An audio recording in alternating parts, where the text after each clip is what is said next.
American reacts to 12 German idioms and their English equivalents. Let's take a look. Willkommen. My name is Sean Huggins and this is React with Hugs. Let's hop straight into today's reaction. All right, we're back with Feli from Germany. This should be interesting. German idioms are probably my favorite thing to learn in German, to be completely honest. I'm pretty sure I've said that like a million times on this channel if you've already been watching my channel, but we're going to check out some more today because I like them so much. So let's waste no time. Los geht's. Would you know what it means when Germans talk about having a tomcat, adding their mustard, No. or pressing I do their know thumbs? mustard. Or when Americans bite the bullet, act vanilla, or stop dead in their tracks? Let's talk about German idioms and their English equivalents. Let's do it. Love it. Hello, servus, and welcome back to my Hallo. YouTube channel. My name is Feli. I'm originally from Munich, Germany, but I've been living München. here in Cincinnati, Ohio, on and off since 2016. And one of the trickiest parts about living abroad and getting by in your second language are, without a doubt, idioms. I love it. Sayings that you didn't necessarily learn in the so excited. classroom and that aren't always very intuitive in their meaning. And as I learned more and more idioms that people use here in the US, I thought it was interesting how a lot of them actually have an equivalent in German too, Ooh. but for some reason it's slightly different. So, well, in Okay, I like English, this. facial hair like this, stubble, is usually referred to as a 5 o'clock shadow. In Okay. German, we call this a Drei-Tage-Bart, a three-day Three-day beard. Now, does this mean that German Drei-Tage-Bart. men take longer to Wow. grow a beard? Maybe, but I don't know. I feel like the German version might actually be a little bit more realistic than the idea that a guy would shave in the morning and already have this amount of facial hair by 5 o'clock in the evening. Okay, well, literally speaking, this is not 5 o'clock shadow. I mean, I'm not going to be the beard police and police, Feli for saying that this is 5 o'clock shadow. If you say 5 o'clock shadow, people know what you mean. This is close enough, but the actual 5 o'clock shadow is much shorter from this. It comes from when people shave in the morning and then by the time it's 5 p.m. or 5 o'clock, they already have a little bit of a beard. It's more of a shadow. It's not like a beard, actually. It's just it's way shorter. That is the 5 o'clock shadow, much shorter than this. That being said, like I said, I'm not the beard police. So if you called this 5 o'clock shadow, I'm not going to correct you. It's not that big of a deal, but still, I think 5 o'clock shadow and 3-day beard mean pretty much the same thing, which is basically a very short beard. If you're going to be super exact, then one is a beard after 3 days, which is pretty much like this probably. 5 o'clock shadow is a beard that's much shorter, technically, super technically.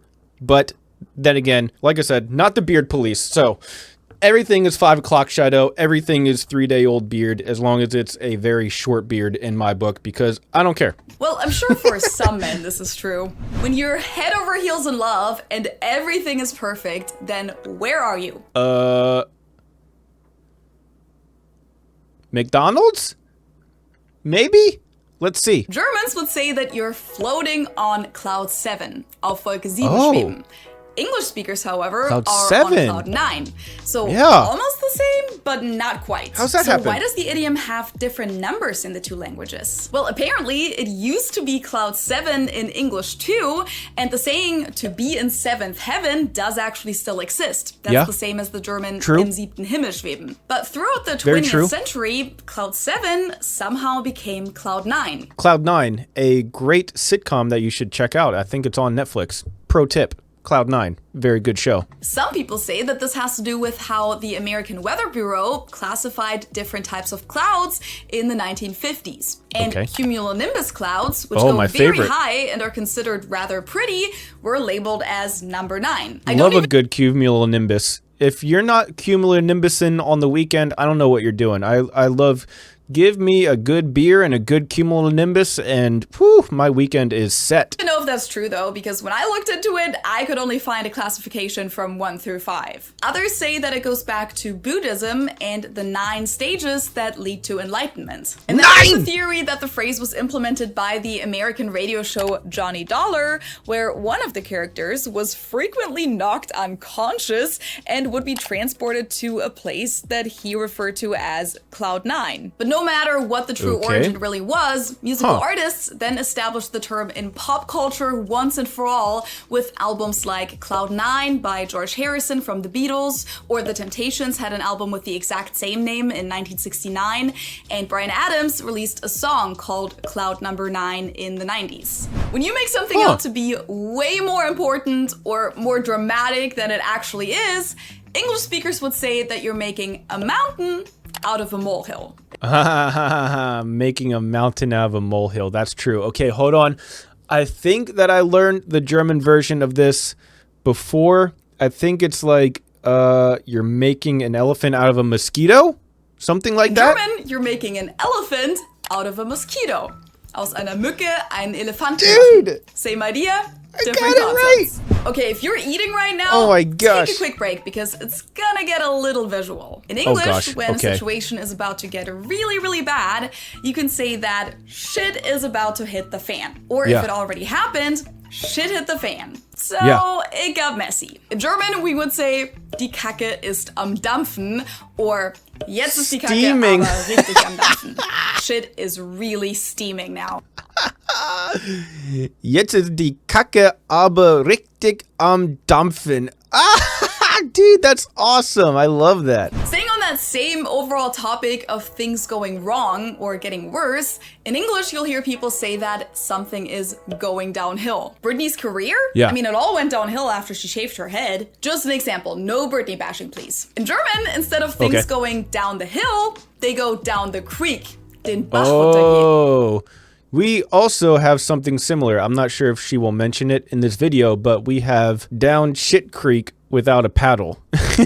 Or just down shit creek, which means you're basically the same exact thing as in German. You're down the creek, but it's a creek of shit. Anyways. The German singer Alligator even used this idiom as part of a wordplay in his popular song Willst du, where he sings Komm, wir gehen zusammen den Bach runter, meaning, come on, let's walk down the creek together. But since gehen also means to go in German, this could also mean, come on, let's go down the creek together.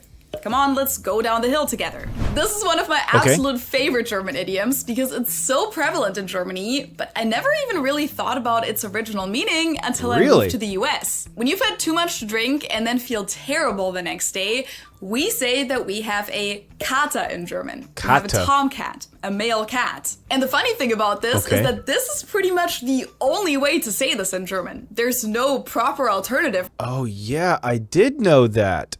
I've had plenty of kata in Germany.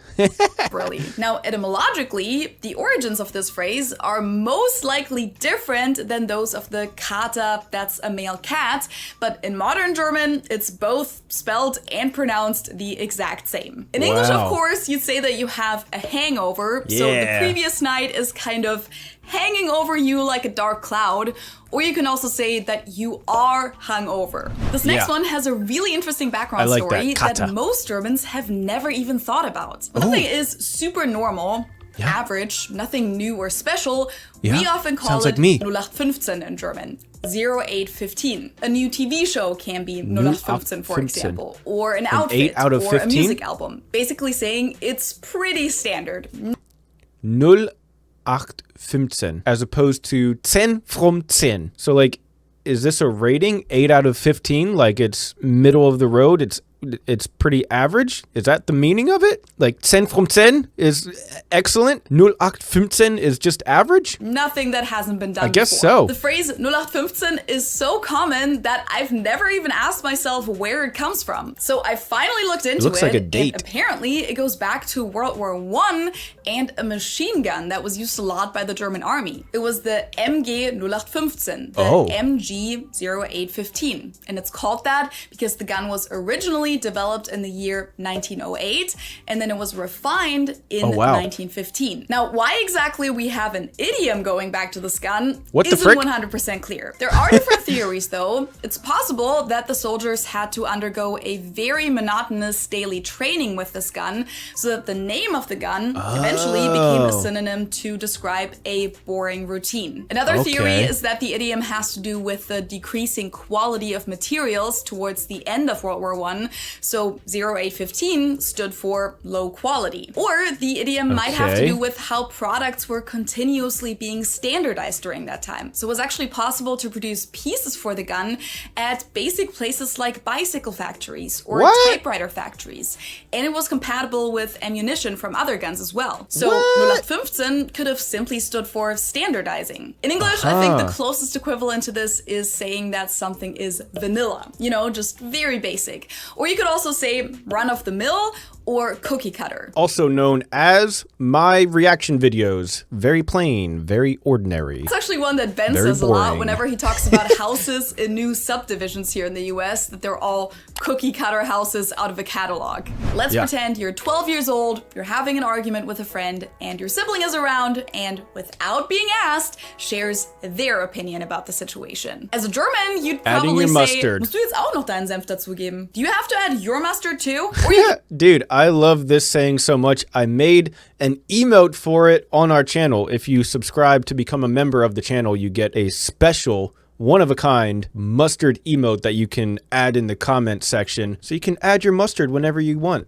You can say something like, der muss echt immer seinen Senf dazugeben. He always has to add his mustard too. Sounds weird? Well, it basically means that a person is sharing their opinion without really being asked for it. In English, you'd probably say that someone is putting in their 2 cents or their 2 cents worth. But I feel like the English equivalent isn't quite as negatively connotated as the German one, because in English, you might even say this about yourself after you've shared your opinion on something and say, but that's just my 2 cents. The German idiom apparently goes back to the 17th century when mustard was considered very valuable, and restaurant owners often added a little bit of mustard to all of their dishes to make them seem more expensive, even when it wasn't a good fit. So just like they added mustard to everything without being asked, we use the expression when people share their opinion without being asked. Sometimes you just have to bite the bullet, right? When it's something that you really don't want to do, but you don't have another choice. In German, we have to bite into the sour apple instead. In den sauren Apfel beißen. Still not fun, but at least it sounds a little more pleasant than biting a bullet. All of Germany did this during the... I wonder where bite a bullet comes from in America. Something with guns, for sure, but I'm not sure exactly what. Germany versus Spain match in the Euros last week. We all pressed our thumbs, die Daumen drücken. Or some people also say Daumen halten, to hold your thumbs. Now, unfortunately, it didn't quite work this time, but this is what we do for good luck in Germany, and in a few other German-speaking and Eastern European countries. In English-speaking countries, on the other hand, you traditionally cross your fingers. If you're in the middle of doing something and hear something really scary out of a sudden, you might stop dead in your tracks. You're so shocked that you stop moving. In German, we have an idiom for this exact scenario too, but we say, wie angewurzelt stehen bleiben. So we're stopping like being rooted? It's a little tricky to translate it to English, but the idea is that you suddenly grow roots like a plant, so you're staying in that exact spot right then and there. That makes sense, When something is super close to where you are, in English you might say that it's only a stone's throw away. Now, we do actually have the same idiom in German too, einen Steinwurf entfernt, but the more common one in my experience, and definitely the more fun one, is das ist nur ein Katzensprung. That's only a cat's jump. A cat's jump away. That's pretty cool. We also have another one that means the same thing, which is within spitting distance, which is self-explanatory. I like that one better, within spitting distance. What other idioms can you think of that have an equivalent in German within and spitting in English distance, or in another language? Let me know in the comments below. Okay, that was a lot of fun. Dude, Learning idioms in other languages is the funniest thing to me because you don't think about idioms when you are learning them in your native language, or at least I never really did. Like within spitting distance, you just say that. Like that's just something that you say to describe something and everyone knows what you mean when you're in America. Like, okay, it's a very close thing. But when you stop and think about it, that is such a weird thing to say. And when you learn it in a different language that's not your native language, you think about that thing and you're like, wait, did you just say it's within spitting distance? That's kind of weird. So I love doing that in German. I love hearing about all the weird German idioms and stuff because to you guys, it's all like normal stuff. You guys don't even think about it. But to me, I translate it word for word and I think about it and I'm like, wait a minute, that is actually a very odd thing to say. So yeah, I don't know. I mean, German idioms are, like I said, my favorite thing to learn in German. Which, by the way, feel free to add your favorite German idioms down in the comment section below. Obviously, I gotta check them out. I gotta find my favorite ones at some point. At any rate, though, that's all the time that I have for today. Thank you guys so much for being here, and as always, I'll see you guys tomorrow. Peace.